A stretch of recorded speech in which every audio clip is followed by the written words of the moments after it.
মুহূর্তে ত্রিপুরায় 10,323 নিয়ে উঠে এলো একটি তাক লাগানো বিশেষ বড় খবর।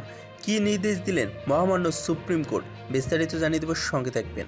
ত্রিপুরার চাকরিচ্যুত শিক্ষকদের বিষয়টি পুনর্বিবেচনা করতে সুপ্রিম কোর্ট ত্রিপুরা হাইকোর্টকে নির্দেশ দিয়েছে। অত্যন্ত 700 প্রাথমিক শিক্ষক সুপ্রিম কোর্টে তাদের আবেদন নিয়ে গেছেন এবং তাদের দাবি ও তাদের চাকরি সরকার বেআইনিভাবে খতম করেছে।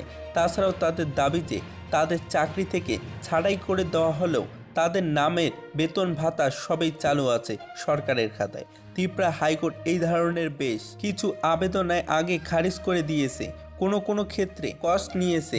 একবার প্রায় এইরকমই আবেদনের আদালত বাস্তবত বলেছিল যে ছাঁটাই হওয়া শিক্ষকরা গ্রাম্য নন, কাগজে নোটিশ বের হয়েছে ইত্যাদি, তাদের সম্মতি হোক, সরকার যে পরীক্ষায় ডেকেছে সেখানে তারা বসুন, এবং সেবারে কোনো কষ্ট ধরা হয়নি। সুপ্রিম কোর্টের বিচারপতি ত্রিবেদীর নেতৃত্বাধীন বেঞ্চ বিষয়টি রিভিউ করার জন্য আদেশ দিয়েছে এবং 2017 এবং 2020 সালে রাজ্য সরকার শিক্ষকদের ছাঁটাই করার আদেশকে চ্যালেঞ্জ জানিয়ে শিক্ষকেরা সুপ্রিম কোর্টে গেছেন। তাদের পক্ষে আইনজীবী টি.কে. নায়েক, আদিত্য মিশ্র প্রমুখ দাঁড়িয়েছেন এবং তারা বলছেন যে এই ছাঁটাই অবৈধ এবং অসাংবিধানিক ছিল এবং তারা দাবি করছেন যে 2014 সালের উচ্চ আদালতের রায় যা রাজ্যের রিক্রুটমেন্ট পলিসিকে বাতিল করে দিয়েছে, আর এই বিষয়টি এই শিক্ষকদের ক্ষেত্রে প্রযোজ্য নয় এবং 10,000-এরও বেশি শিক্ষক তখন বাতিল হয়েছিল।